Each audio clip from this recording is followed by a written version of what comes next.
better. Well, if you've just tuned in, you're watching Real Health and we're discussing chronic back pain. To work well over a lifetime, bones need to be aligned. And when two bones are aligned, their connection or the joint is in alignment. What is good alignment, Justine? Okay, I'm going to show you on the skeleton here.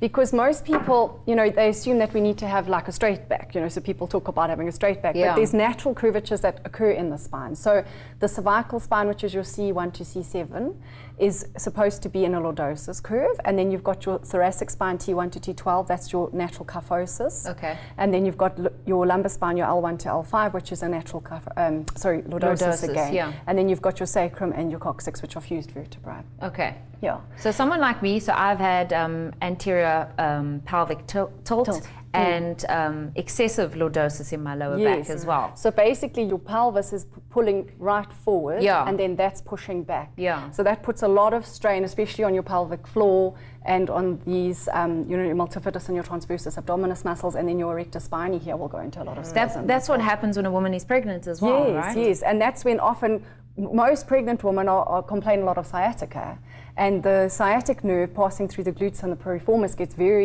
those muscles get very tight to compensate for this anterior pelvic tilt that's happened. And that's where it tightens and compresses around the sciatic nerve, and then they start getting pins and needles and sort of neurology down the leg. When it comes to exercise, a lot of people focus on the anterior chain. It's all about core and abs, and it's almost either they're scared of doing back exercises because that's where the pain is located, but they neglect it, and that's what needs to be stabilized and strengthened. I think there's a lack of trust in your body when you have that pain. You go into such a protective spasm that you think, oh, if I'm doing anything here, it's going to just send me over the edge. So you actually, if we're talking specifically about back pain, you definitely need to start strengthening that posterior chain. Yeah. And not, if you overactivate that anterior chain from sort of a biomechanical point of view, it's going to make it worse. Yes. So yes, you need some strength there, but it can't just be the only thing. Yeah. So, Justine, what are you doing to assess your patients with back pain? And that's upper and lower back pain. Yeah, I mean, my treatment is basically diagnosis simultaneous with treatment. So as I'm feeling, like I'll hold my hand under their tailbone and then I will actually feel. I mean, I do get them to stand and I'll look at their posture and everything as well, but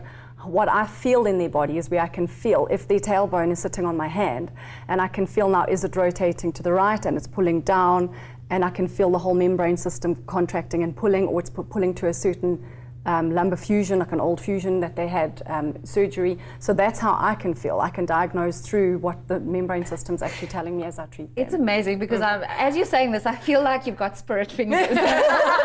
I'm like, how would you even feel that stuff?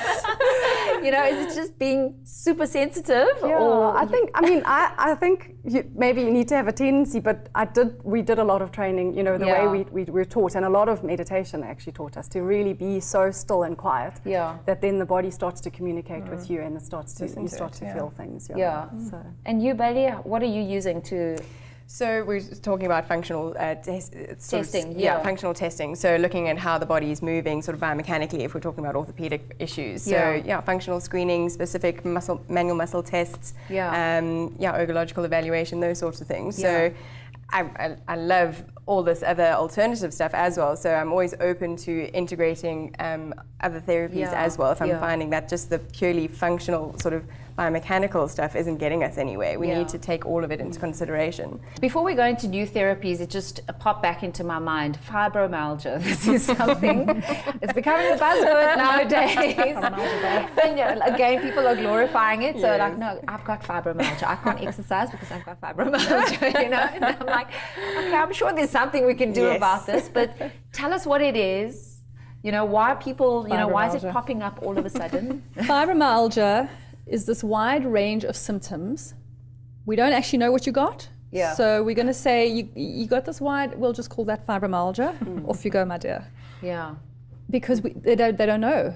It's quite a lengthy process to actually be diagnosed with it. I think you've got to have certain symptoms for about 2-3 years before you actually said, okay, well maybe we can now classify it as fibromyalgia. So it must be hugely frustrating for the individual. Exactly. Well, the one thing that they all say to me is that I'm always in pain. When I was watching the Autoimmune Summit online, which is fascinating, by the way, Amy Myers, a functional medicine doctor in America, her particular thing is autoimmune diseases, and she maintains that fibromyalgia is an autoimmune disease. And I passed that conference on to a client of mine who has fibromyalgia, And she cleaned up her diet in relation to what they were talking about on this summit. Yeah. And it made a massive, massive difference in her life. So actually fibromyalgia might be related to autoimmune, which means that you've got to clean up gluten and sugars and all that kind of stuff out of Stemming your from your diet. gut. All of stuff, the gut again. So, and then chronic inflammation. Yeah. I mean, it's just, chronic And then you've got the knock-on effect of, as you were saying, if you sit like this because you're in pain, then you're going to lose the functionality of those muscles that are holding you upright. So now you actually cannot literally sit upright after a while because you don't have the, so now you've got to realign, get the structure in alignment and strengthen again. I've got some viewer questions. The first one is from Eric. He says that I've heard about foundational training and the GoKel method. What is your experience with these techniques? And I just looked up the foundation training by Dr. Eric Goodman. He also encourages structural decompression breathing. Have any of you heard of that? It's about sort of breathing in and using your fingers as measurement tools and then not allowing your rib cage to collapse when you breathe out. Or breathe in. And then when you breathe out, you don't allow your rib cage to collapse, so it automatically activates your lower abdominal region. Well, the one thing is I tried it and it does create an awareness of other muscles because you know this is your calf, this is your quads, these are your quads, but a lot of people don't have awareness of the smaller muscles, supporting muscles as well. So these type of techniques I think help with creating awareness around that. The GoKel method, it was created by posture guru Esther GoKel, I think I'm saying her name correctly, and it allows you to rediscover your primal posture, which is the way your body was designed to stand, sit, and move. Because that's another thing, is posture is not just when you're sitting, it's when you're walking, when you're standing, when you're driving, you know. It's when you're moving when you're in moving, all directions. yes, exactly. And it's only functional if you're properly stacked. Yes. Okay.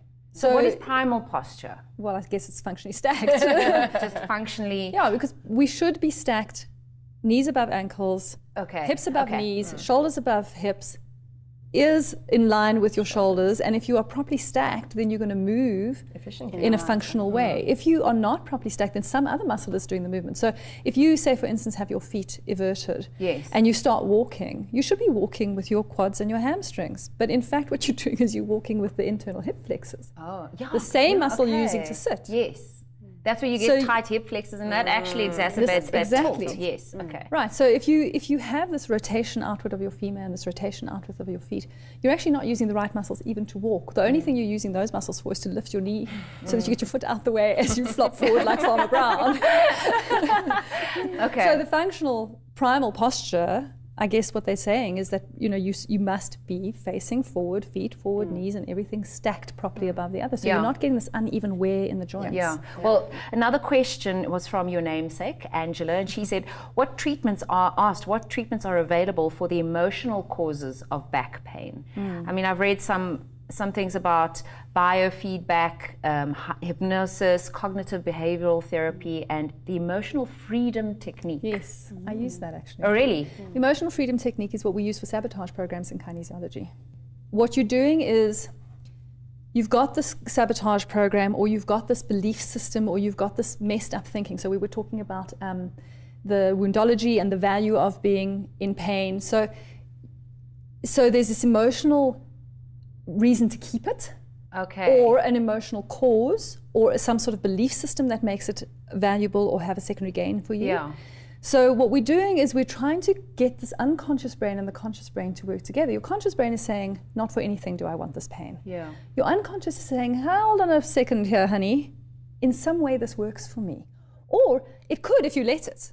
Yeah. Or pick me, I've got a plan for you. You don't want to go to work, I'll just give you a little bit. Yeah. So with the kinesiology, we address first and foremost sabotage programs and any reasons why there might be an emotional attachment or a need to hold on to this pain. And it's so common, I can't tell you how common it is. I mean, I've had clients who will literally put themselves in hospital, unbeknownst to them, an unconscious brain will literally put them in hospital because the only way that they've really understood that they can get the attention and the love that they crave is everybody pays attention to me when I'm chronically in pain or chronically sick. It's amazing what's lying in your subconscious mind. Explain to our viewers what fascia So fascia is thick connective tissue that surrounds all of the organs, the muscles, the tendons, surrounds the nerves. It's everywhere. It surrounds everything, and it kind of does this in between all when the you see muscles and in pictures of the between body, everything. it's the white. It holds everything together in the body, and then it sort of helps the low base of skin to adhere to everything else. And that holds so much emotion. It holds so much memory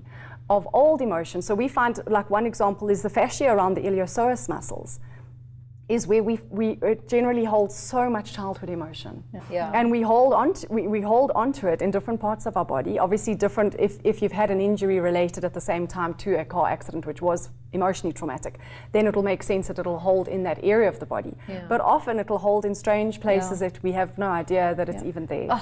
And it's affecting our posture every day. It's affecting our movement, it's affecting our blood supply to different organs, it's affecting the digestion, it's affecting everything. Yeah, because we compensate emotionally and then we start compensating physically as well. Yeah. Right, there used to be this idea that the emotional stuff happened here and the physical stuff happened here. But actually the emotional, this whole thing is connected. It's one big storage facility for everything. So it's in every cell. That's what I love about the human body. Well, we are what we eat, and every cell in our body is made from the food that goes into our mouth. So we must see that nutrition plays a vital role in the pain that we experience, including back pain. So we discuss this when we come back. Do stay with us. I'm feeling better.